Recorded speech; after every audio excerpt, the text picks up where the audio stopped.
Andhra Pradesh deputy CM Pawan Kalyan భార్య అన్నా Lezhneva Tirumala శ్రీవారిని దర్శించుకున్నారు. సోమవారం వేకుజామున సుప్రభాత సేవలో వారు పాల్గొన్నారు. కుమారుడు మార్క్ శంకర్ ప్రమాదం నుంచి స్వల్ప గాయాలతో బయటపడటంతో ఆమె శ్రీవారిని దర్శించుకుని మొక్కులు చెల్లించుకున్నారు.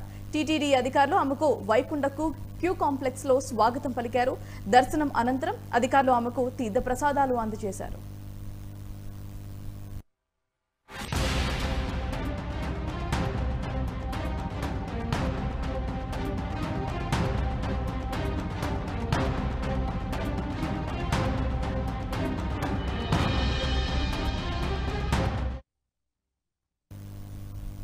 ఆదివారం సాయంత్రం తిరుమలకు చేరుకున్న అన్నా లెజినోవా సాంప్రదాయం ప్రకారం ఆమె మొదట శ్రీ వరాహస్వామి ఆలయాన్ని దర్శించారు. అనంతరం శ్రీ పద్మావతి విచారణ కేంద్రం దగ్గర కళ్యాణకట్టలో తలనీలాలు సమర్పించారు.